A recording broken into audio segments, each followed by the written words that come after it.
And we're live. Yay. Hello, folks. Hello, Afternoon. YouTube. We're broadcasting over to YouTube, and we're talking about activating intrinsic motivation. As Phil and I, we talk about, click the link and see, we just have a really different approach to coaching and coaching performance, athletic performance, let's put it that way. And so it's different, but it's cool. Anybody who's done it, and some of you with us have done it, uh, know that it's cool. And so we talk about the different things that are happening uh, while we do this coaching stuff after having presented this ACT matrix point of view and gotten people familiar with that. And then so what shows up after they do that a lot? And Phil came up with this idea, activating intrinsic motivation. Yep, So, that's what we're up to. and that's what, and the long way out on the end thing is that it can happen that athletes lose their motivation.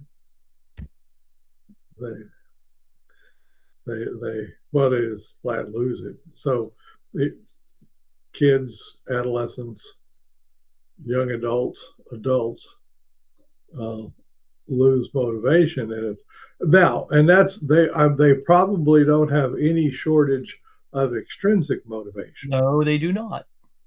I think that's what got us started on this activating intrinsic, because we talked about, right, that coaches are forever trying to do this, and they use extrinsic motivation in a effort to install intrinsic motivation. I like it. Install. That is correct. Uh, there's an old saying in many workplaces: the beatings will continue until attitude, Yeah, till morale improves. until morale Yes. improves. This is a way of I will keep throwing external motivators at you uh, until you get intrinsically motivated. Yes.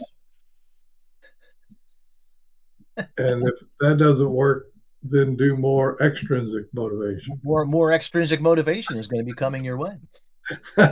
and and so a lot of that goes on with this. So and now some of it's very blatant of parents wanting their kids to do well so they get scholarships or make money or whatever, that kind of thing. Coaches want you to do well so the team wins. And so they further their coaching career and that kind of thing. So, I mean, we could go on and on and on and on about external motivations, what are called extrinsic motivations. Coming from outside of you. Right. And if you want to look at it from the matrix point of view, they're coming in through the five senses up at the top. That's the extrinsic. So it's people saying to you, you ought to be motivated. You need to get a better attitude. Right. You need to try harder. Try harder. Adjust your attitude. You know, all of that stuff. You know, plus you're not doing well. You need to go practice a lot. You know? Shaking. And so when you hear about the greats, the people who were great at any sport, you know that they were playing and practicing just because they wanted to, which is intrinsic motivation, right? I'm I'm doing whatever because I'm just intrinsically motivated to. I mean, you'll see a kid with a ball glove and a baseball throwing the ball straight up in the air and catching it. Yeah, or taking his bat out into the field and throwing the ball up and then trying to whack right? Whack it and run, Yeah, and then get go it, get it and bring it turn back. around, whack it again. I mean, they're Yeah. so intrinsically motivated that they will go to links like that in order to play. Even we got on this, even with a tennis racket. And this is reminded something I used to do when I was a kid. I would take and bounce the ball on the racket. Mm. And then you get to where you're fancy. You bounce it, flip the racket, bounce it, flip the racket, bounce it, boom. And of course, you're doing it because you love to do it. And it actually does help. You do that a lot of hours and your eye to hand coordination builds up over time. So people who play disc golf, they just like to go out and throw the disc. Yep. so, Yep.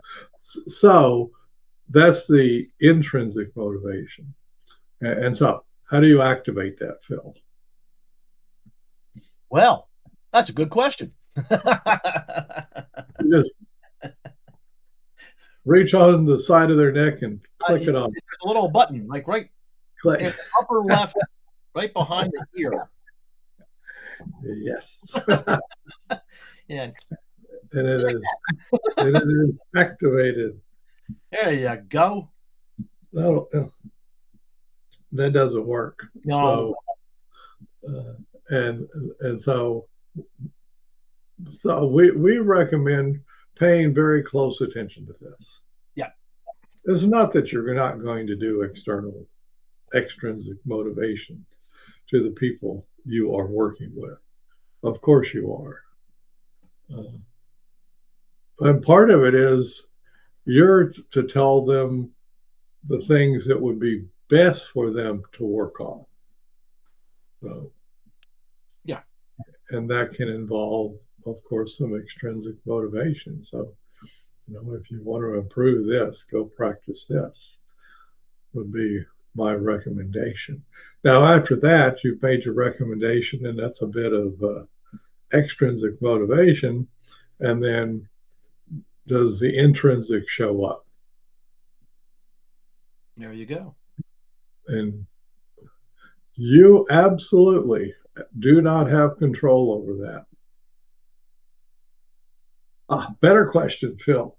Does a person, this you or I, have control over our own intrinsic motivation? Can we turn it on at will? Boy, oh boy. If I could discover how to do that, man, that'd be great. So you wake up, like just press that button whenever put your feet on the floor yeah. and you say the words. Intrinsic motivation button. Up here. Oh, that's right. Up here. I could do it myself. Right? Yeah.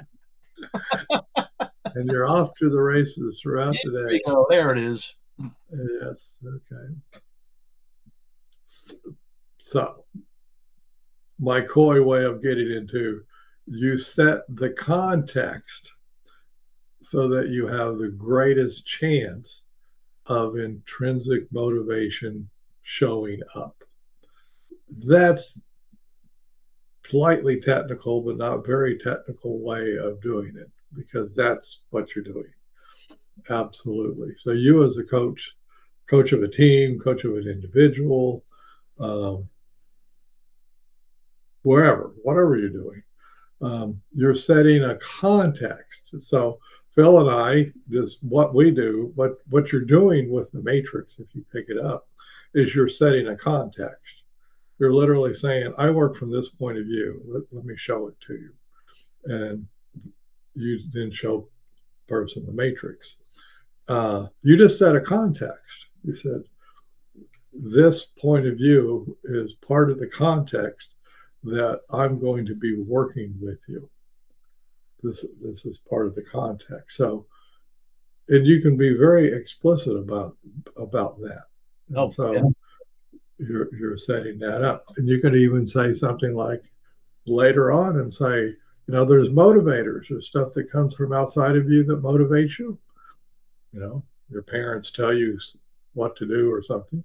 And there's stuff that comes from inside of you that you just want to do something. That's called intrinsic motivation. And so much of this is noticing the difference between when the extrinsic motivation is showing up versus when the intrinsic motivation is showing up. And even noticing that when somebody sends extrinsic motivation my way, how does that affect my intrinsic motivation? I can notice that. I can notice the extrinsic coming in, and I can notice its effect on my intrinsic. That's what we're talking about doing. And so in that doing that, the person has a better chance of then intrinsic motivation showing up and doing it. And then you wash, rinse, repeat. So it's not a we can't all be like Phil and be totally intrinsically motivated all day long, every day. Press the button. Maybe he's not. Maybe he has days where he's not feeling it. Right? I think that's like today. I'm not feeling. So that's what we're talking about doing. So the biggie on this is to notice the difference between extrinsic and intrinsic motivation, because they're both there. You're not in a sport if you have zero intrinsic motivation. Right.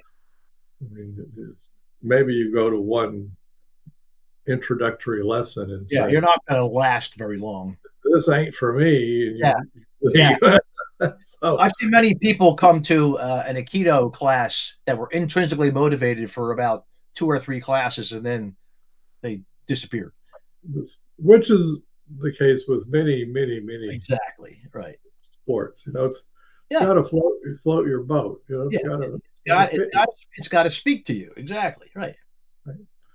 And so and if it does, then at least you got that going for you. That you somewhat enjoy doing it. Yep. And then you're forever running that gauntlet of the extrinsic motivators showing up. This happens with hobbies. Oh, yeah. I really like doing this hobby. Yes. And then somebody says, I wonder if you can make money doing that. Yeah. Boom.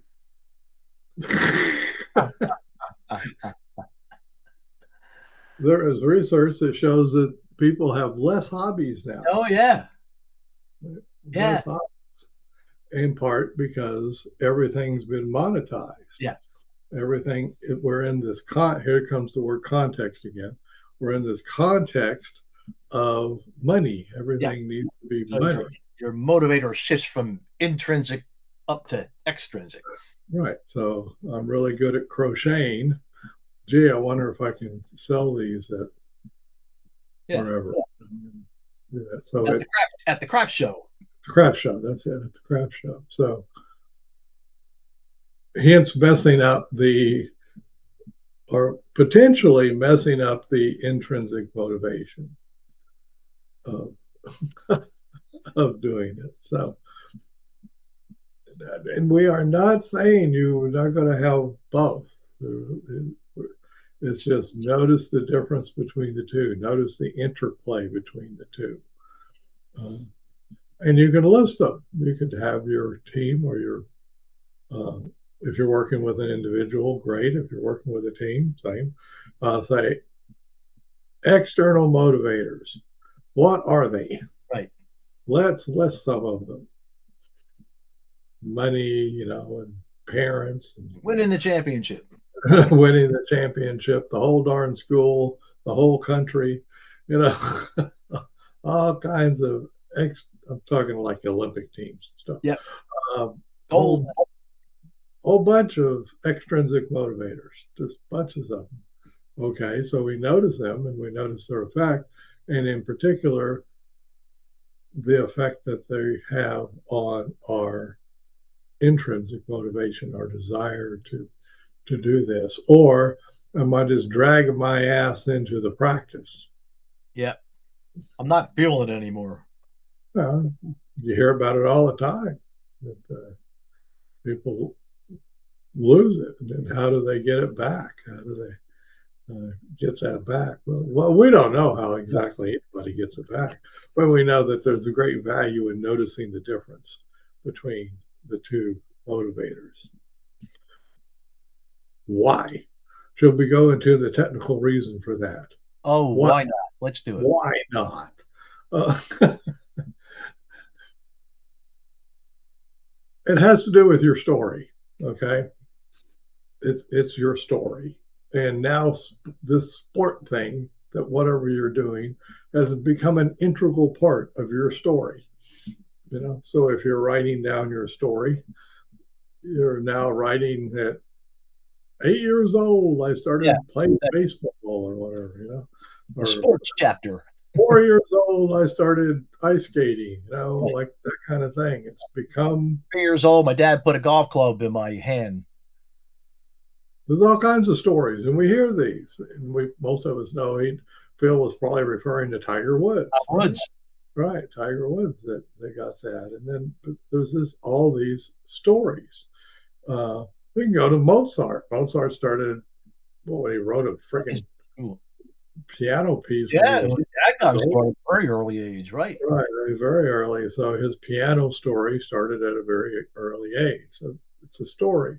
Well, these stories are very important. It's your identity. It's part of me. You. Uh, and so you show up one day in language when you can think, here I am. This is me, as usually versus that parent figure over there.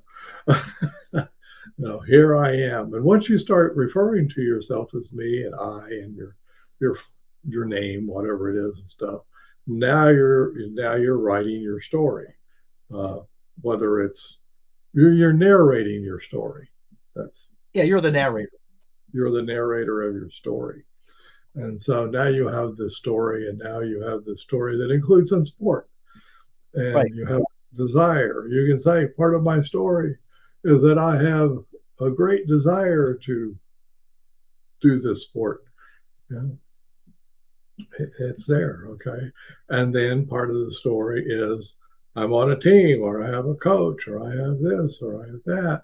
And then part of the story becomes, how are they speaking to me? How are they trying to motivate me? How are they trying to interact with me? Uh, what's my relationship with them? That's why, I've recently got sort of re-signed up as a tennis coach kind of thing. And of course, nowadays you have to go, I think in tennis they call it safe play, which is basically the prevention of abuse of any kind that can happen. Well, imagine when you have the story going and the coach abuses you in some way. Well, that really messes with the story, right? It makes it a traumatic story. Storytelling.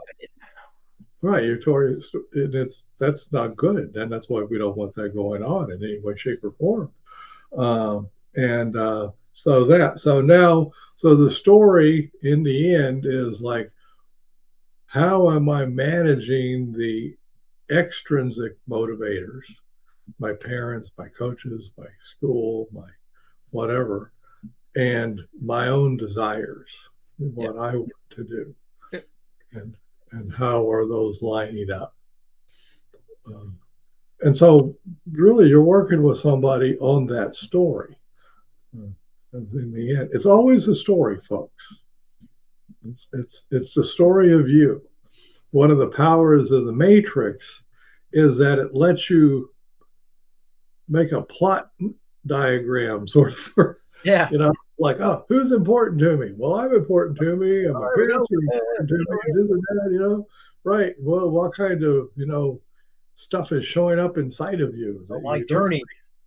Well, now then Phil's got it. We're on the hero's journey. Now we're on that. So you're telling the story, and this is the things I do to get relief, and here's I do things I do for success. And you can quickly encapsulate part of your story, the high points. That's the word I was looking for. The Yeah, high yeah, points, yeah. The highlights. the highlights of the story. And people get into it. They like telling their story. Almost everybody Yeah, it's fun to tell your story.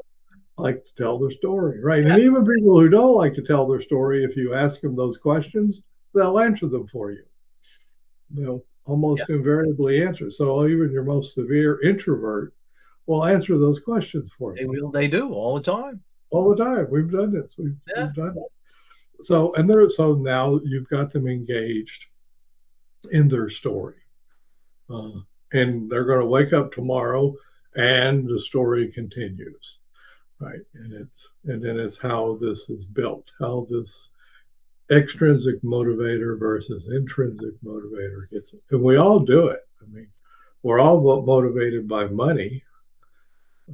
Why? Because we need food and shelter.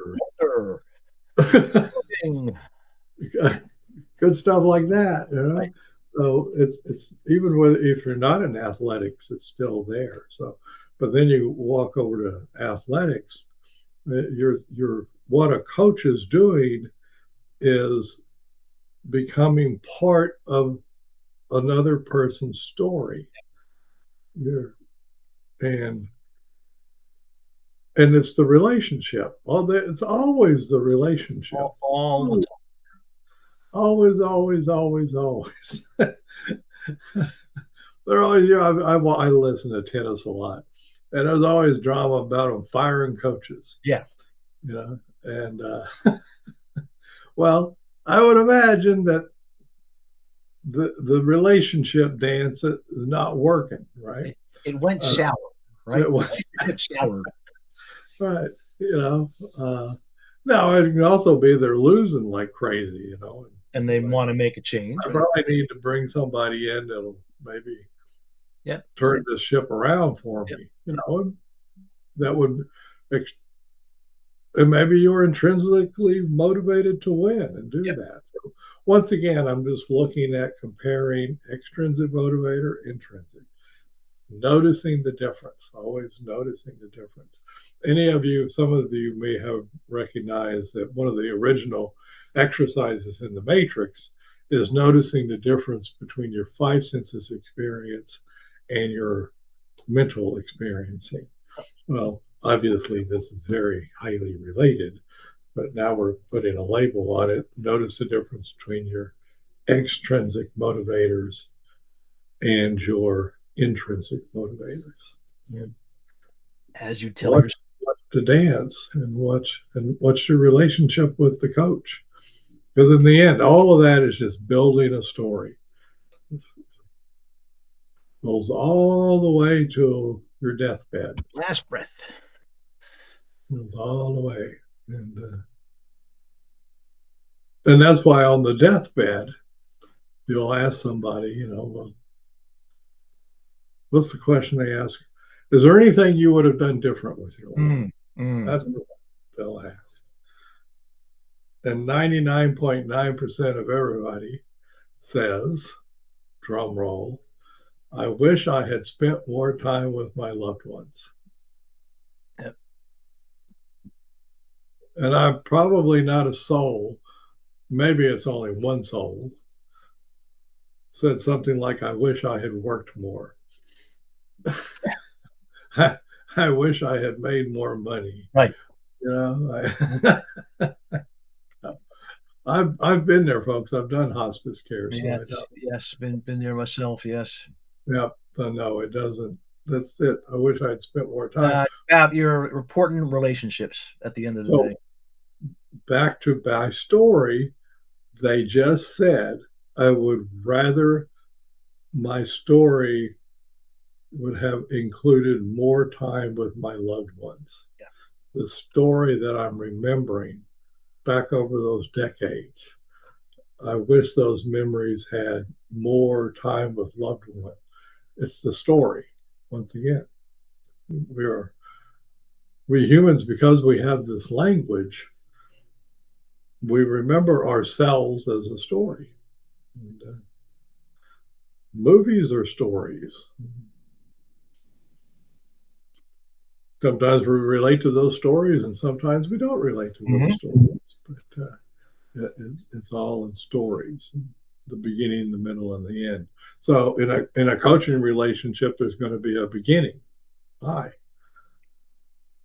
I'm Kevin. What's your name? You know, and they always emphasize call the person by their name, whatever name they want to be called by.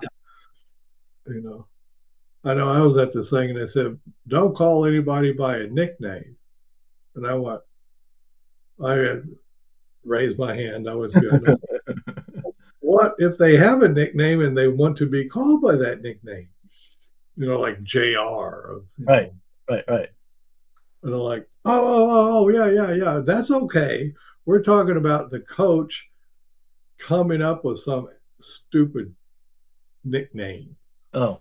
You know, that kind of thing. And I went, oh, I guess that happens. I don't know. But they said, don't do that. Well, I can see that. Don't make up a nickname and give it to someone. But if the person said, you know, my name is James, but my nickname is JD or something. Yeah. JD Vance or JD Vance. Right. They, okay, fine. We'll call the person because that fits their story best. Right. The point there being whatever fits their story best. That's it. And how you're going to build it, and how you as a coach, are you going to put together this extrinsic and intrinsic motivation so that they stay motivated, they stay wanting to do the sport. Yep. And understanding that sometimes people just get tired of doing something. They lose their mojo for it, you know. It happens. That could be tough, but that's it. So that's what activating intrinsic motivation. Yeah, that's how we do it. We don't really activate it. I guess we set the probability for it. Set the conditions up for it, right? We set the conditions for it. Set the conditions for it to show up. Yep. And then once it shows up, and then explicitly noticing the difference between the two. Yep. But almost no coaching does that, folks. Almost none. They don't think about it. They're busy trying to install the extrinsic motivators. Of which, given the Michael Jordan and Tiger Woods and all the stories about people who just practiced because they wanted to. Yeah. That's what you want. Well, that's what Phil and I are talking about. Setting the table so that there's more of a possibility of that happening. And don't rob it with too much extrinsic motivation. It will shut it off. You will steal it. You ever seen that happen, Phil? Oh, many times. Well, Phil came from the education system, and the education system essentially says you will be motivated to read. Yeah. Check. Got it. Well, yeah. You can literally watch them when they come in as bright-eyed and bushy-tailed kindergartners, and then you watch them about a year or two later coming out the building. There's a difference, folks. There's a big difference, right? Because we have a education system in the United States that gives, and I'll be harsh, it gives only lip service to intrinsic motivation. Yeah. It gives no real service to it whatsoever. Yeah. It's all sit down, shut up, do your work. Get your homework done. We got to get through this curriculum stuff here. Yeah. And it's all, and it's nothing about fostering the intrinsic motivation in the traditional. I will give a break, obviously, to the Montessori schools, which specifically go with what we're doing here, activating intrinsic motivation. So if you want a good example of an education system that does what we're doing on the education side, it's Montessori, meaning they set the context for intrinsic motivation to show up. And when it does, they have examples of kids that were not particularly interested in learning how to read until they were 8 or 9 years old or whatever. And then one day they needed it. Yep, they were interested in learning about something. Kaboosh, they they pick it up, read just fine. They didn't need to have things drilled in their head at 4 years old, right? And they don't. I'm not saying wait till adult, but yeah, it happens. So Montessori is a good example of that. So this is sort of that ilk. So if you want to play with it, click on the link below and join us. And that's what we talk about, this kind of stuff. So the technical thing is the story, me here now, me there then. Did I get into that? I guess not. No. Oh. We didn't do that. We didn't do that frame stuff. There's the me here now. Yeah. Wherever I am now. There's the me there then. That's the past.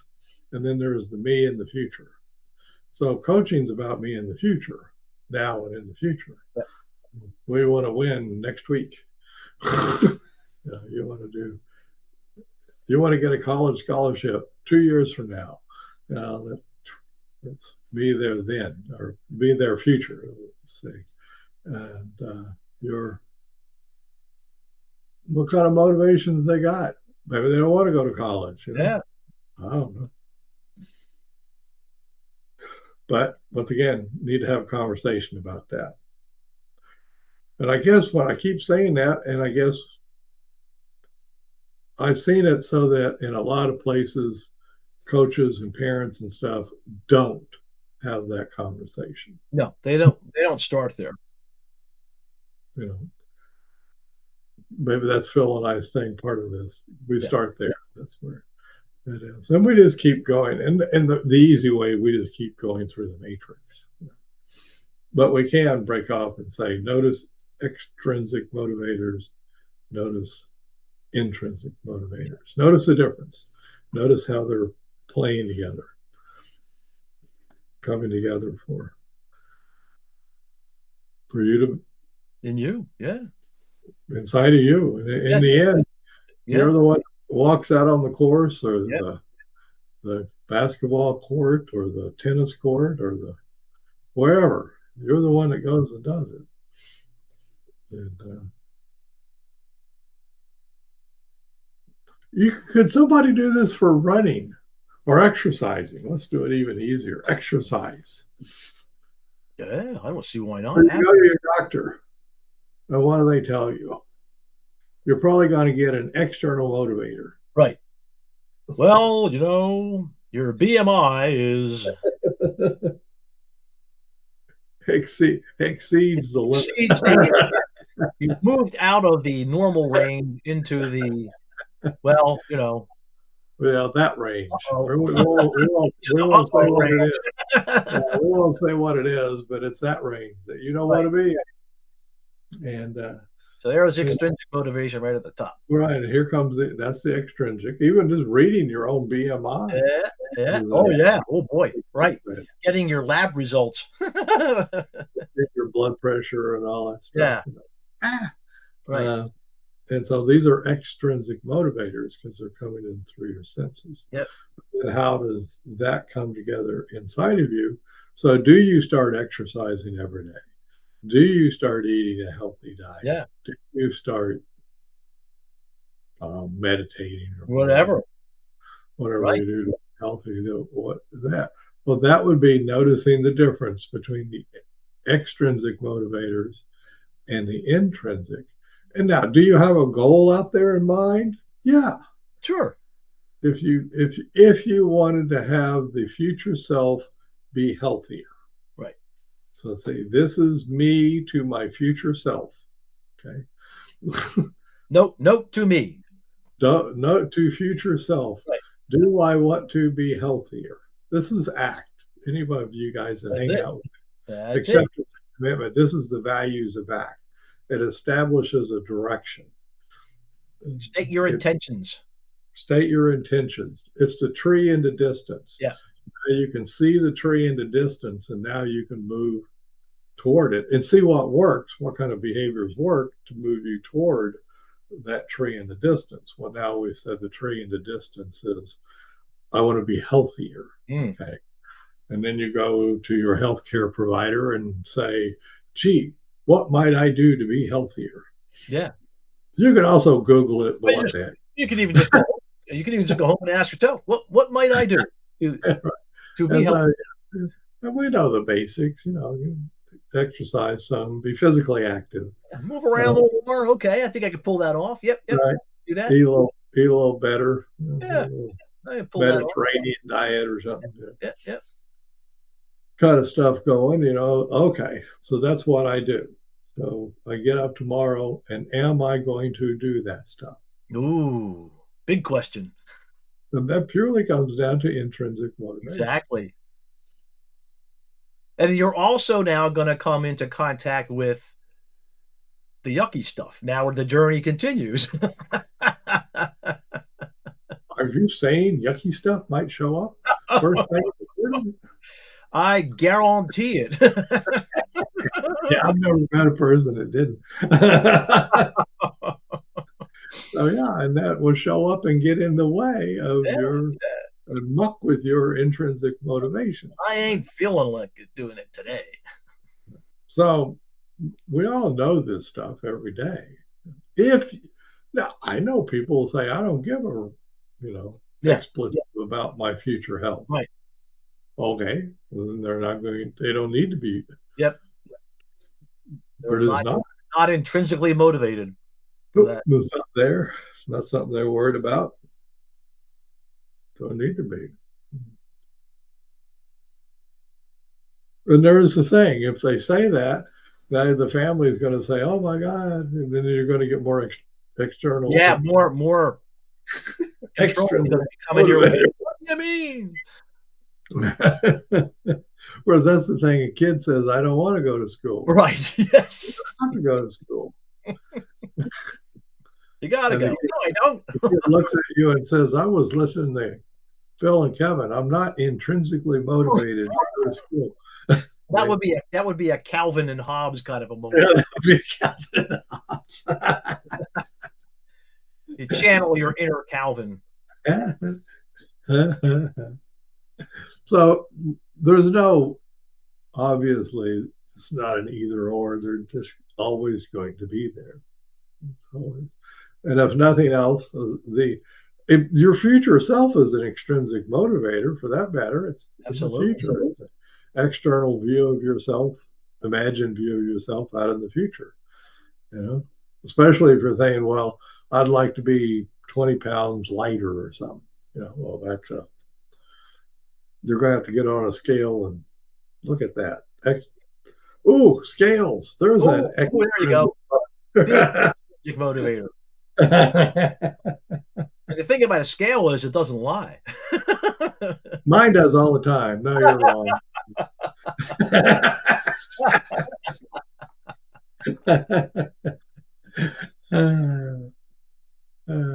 Actually, I know they don't. No, they don't lie. I saw that they now have them that you hook them up to your smartphone. Oh yeah. I don't want one of those. That's a bit too much. That's too much extrinsic motivation right there, right? See, that's it right there, folks. That's you notice that there. That's it. Now, somebody might say, great, I can monitor myself 24/7. Go for it. Oh yeah, it's not my way of. Well, I'm seriously. I like these computers and stuff and playing with that, but as Phil well knows, I don't hit my phone too much. No social media or anything. So I limit that. What do they call it? Screen time. That's yes. Limit the screen time. I mean, this is a little different. I'm staring at a screen, but we're yapping, having a good time.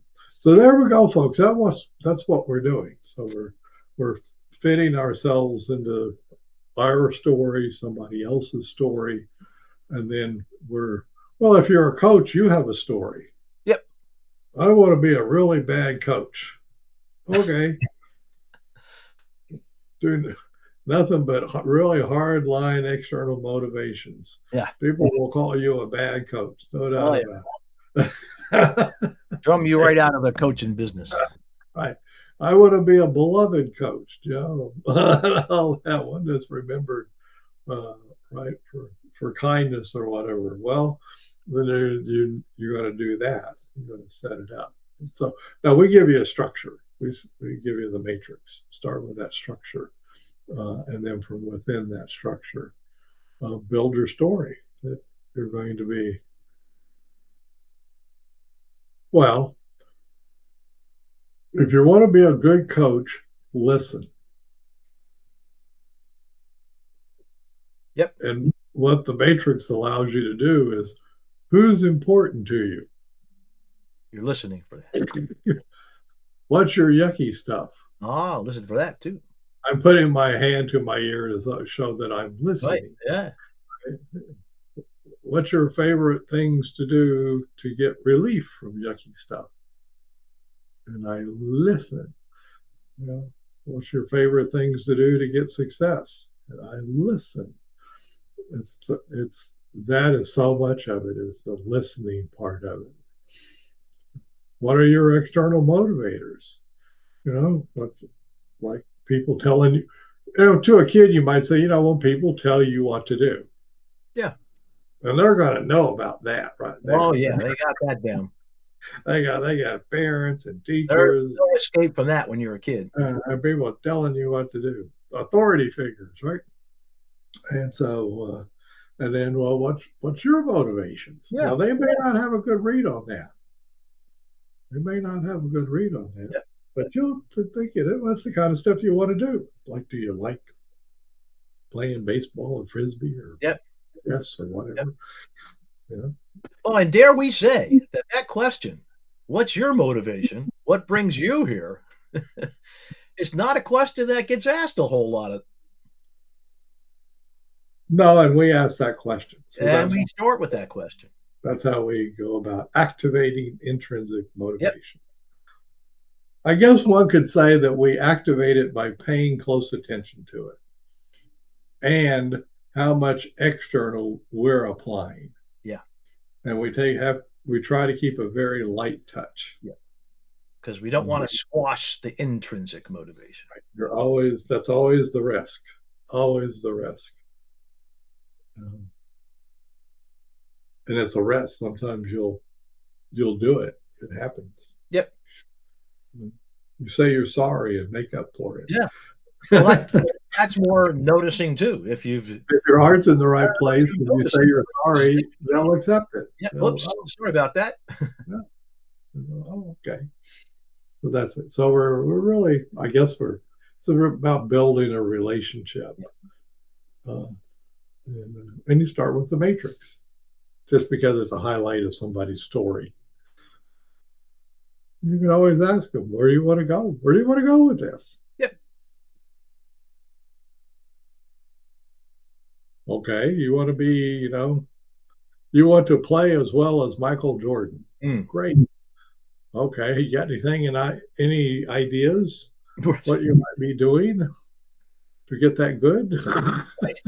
Where might you start? And they'll say, well, that's your job. Do you have any ideas? Well, first of all, I think it's going to be a lot of practice. Yeah. But that's what Michael says. It was a lot of practice. I'm not going to lie to you about that. I'm not going to lie to you about that. No.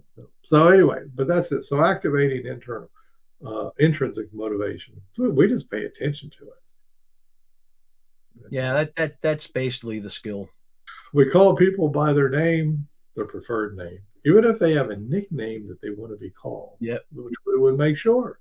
I would say it says here that your name is, Cornelius. Do you want to be called Cornelius? Yeah. People call I me did. Neil. What's that? People call me Neil. Yeah, exactly. Right. I knew a Cornelius. Yeah, We me didn't too. Me really too. call him Cornelius. Yeah, Okay. Uh, so that's a lot of whatever work calling somebody Cornelius. right, whatever you want to be called, we're going to call you what you want to be called. Uh, and then we go from there and listen to the story, and then we're developing the story, this shared story. This it's all a story, folks.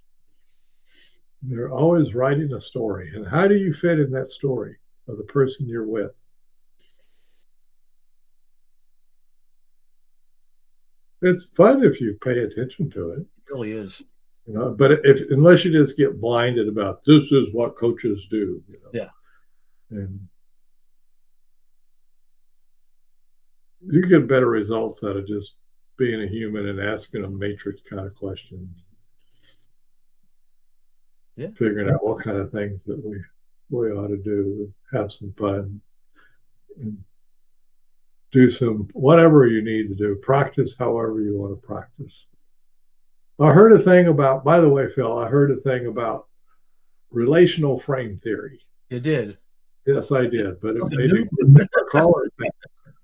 I was at this coaching thing, tennis coaching thing, and they say, well, now you got to call it activities, Oh, not not drills. Oh, Ixnay on the drills, and now you call them activities. hmm.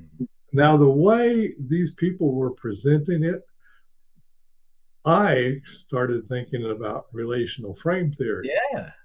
and that what have these folks attached to the word drill? Now, Right. we're talking about dentist for one. That's the first thing I think of. Maybe Yeah. that's so you don't want to be setting off that transfer of stimulus Grill function. bearing down, all of that stuff, right? So Pain. no, I don't think they had put that much thought into it, No, but probably not. never that. But anyway, it was activities, but it was definitely an RFT thing in Oh, their own absolutely. minds. Yeah. They had stacked on all of this, you know, untoward stuff onto the word drill Hmm. and had attached a bunch of good stuff to activity. Yeah. Yeah. It's fun to I don't, say activity, actually. it is fun to say activity. It is. But nobody, I did ask, what's the big deal about drill? Yeah. And the clearest answer I got was, well, it doesn't sound good. Yeah. Yeah. There you go. That would be the simple way of putting it. It does not sound good. It doesn't sound good. And particularly now that we've thought about it, it really doesn't sound No. good. It sounds forced, it's this, It's just got all kinds of bad yeah, stuff. yucky But I stuff. was just funny of like these people. Anyway, how words can change and do things. So Let's do was an a bit activity. of RFT. We're going to do an So activity. now, okay, so you put that into the story. So this person says, well, I'm going out and doing tennis activities. I guess so. Golf activities. Yeah. Just golf activities. Yeah. That's how it's got to be in their story. There That's you why go. that's the language you use. That's the language that's going to be in their story. So I guess our thing is we want to be in other people's stories, participating in other people's stories for the best outcome we can get for their intrinsic motivation. So in the end of the day, they feel like they were doing it because they love doing it. Yeah. Giving them their success. Yes, don't steal it away. So that's what we're up to, and so we put a lot of thought into it. Hence why we talk so much about intrinsic and extrinsic motivation. Comes up a lot. An awful lot. It's out there. Well, at least in Phil and I talking a lot. I don't know. I Well, don't know. we see it more and more. The more we do this work, the more you really do notice the difference between intrinsic and extrinsic motivation. It Yes. happens naturally. Yep. Yep. And coaching is full of a lot of extrinsic, And you can, yeah, you feel it. You can feel it. which what Phil and I are feeling is the robbing or taking Yeah. away of Yeah. a person's intrinsic motivation. Diluting it, whatever way you want to put it, right? Right, Stealing their choices. yeah. And notice the difference between the two. And do the best you can. Go tell your story. I heard a great one. Somebody said they liked there was something going along with contracts, waiting on contracts. The guy says, "Well, I love waiting to the last minute for the contracts. I love the anxiety." The person doing said contract says, "If you need anxiety, go watch the news." Right. Right. Yeah. Really.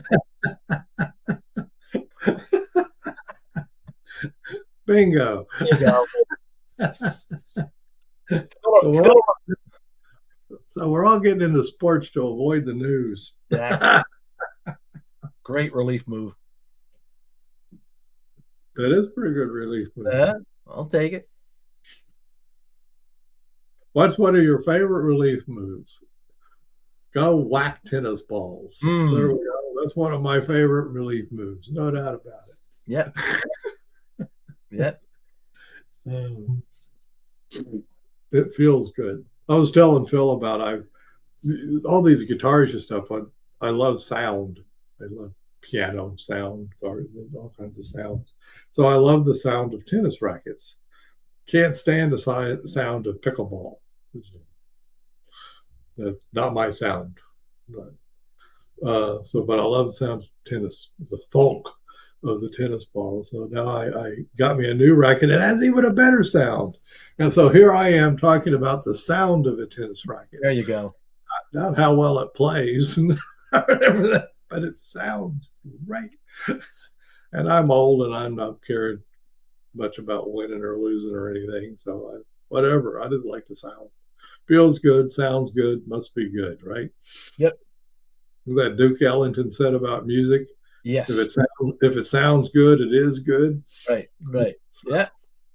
This is a tennis racket. It sounds good.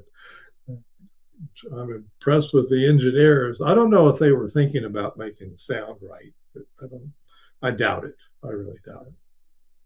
But good byproduct. So, anyways, that's us. And it's an intrinsic motivator, right? Most certainly. Notice the difference between the two.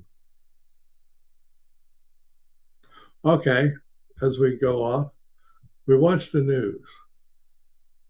Yeah. Is watching the news full of extrinsic or intrinsic motivator? Ponder that one. They're not telling us to do anything. No. I think they're telling us to worry. Yes. Yeah. I don't think they're maybe not explicitly telling us to worry, but that's the message. Well, that's the effect. That's the effect. And then comes the question, will that help?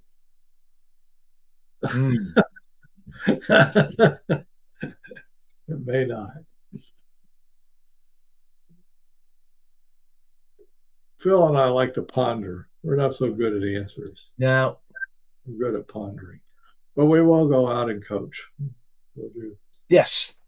That's fun. We know that's fun. It's fun influencing other people, playing with people with the matrix. It's a lot of fun, folks. And seeing them take off with it. Yep. If you want an organized way of doing it, click, and join us and do our thing. And if you want to do it on your own, that's fine too. Yeah. Or not super sales or anything, or whatever works. But it is really a fun experience to work with people using the diagram and then listening Yeah. and being careful of preserving intrinsic motivation, fostering it, and activating it, all that good stuff. We like it. I wonder when we'll be back, Phil. Well, we'll probably be back sometime, what, in a week or two. Doesn't look like a holiday next week. There's nothing coming up. Well, we'll probably be here next week. We'll be intrinsically motivated to show back up. Let's put it that way. Now, Phil and I were joking about that. I mean, we don't make a lot of money No. at this. This is just because we love doing it. Yeah. We've done thousands of crowdcast videos. We've done. We just like doing it. We figure we just keep putting the word out there a little bit. You know, we do know that by now tens of thousands of people use this. So, no, they're not all in the course, but just writ large. Yeah. Use this matrix style of time working with people. So, and the only way that happened was we just keep plugging away at it a little bit at a time. showing up. If you know of somebody, go show it to them. Best way, go show it to them. It's a cool way of hearing people's story. If you'll think of it that way, it's a cool thing. Yeah. I'm going to go hear this person's story. I want to hear who's important to them, and I want to hear their yucky stuff and their favorite relief moves and their favorite things they do for success. I'll hear that story, and they will enjoy telling it to you. They absolutely will. They will, and they will go, "Wow, that was cool." I literally heard them say that. That was cool, or this is interesting. Of course, the funny thing is, of course, it's interesting. It's you. You're talking about yourself. Yeah. Of course, you're interesting. Which I'm not joking. You are interesting. You really are. So, fun thing to do. Go forth and do more of it. I'm going to go play tennis. It's an Aikido day for Phil. It's an Aikido day. Dojo day. Yep. Today is a tennis day for me. I'll go play some tennis. And one of these days, I'm going to go throw disc into those chains. Yeah. So I hear Phil was telling me the satisfying sound of when the disc hits the basket chains. Ching. The disc golf goes ching. I want to hear the ching. It's very. It gets you. That's that sound thing again. That's it. I want to hear that sound. In the meantime, everybody do the best you can in a really anxiety-ridden world. Really. Not going to say that it's not. Nope. We don't talk about it, but we know it's very anxiety-ridden world. But maybe we've been talking about this kind of stuff. It'll help. Yeah. Doesn't seem to hurt. Nope. No harmful side effects. Yeah. Been doing this for 20 years now. No harmful side effects. Or nigh on 20 years, not quite 20 years. Close. Getting there. Yeah. Here we go. Bye-bye. See ya.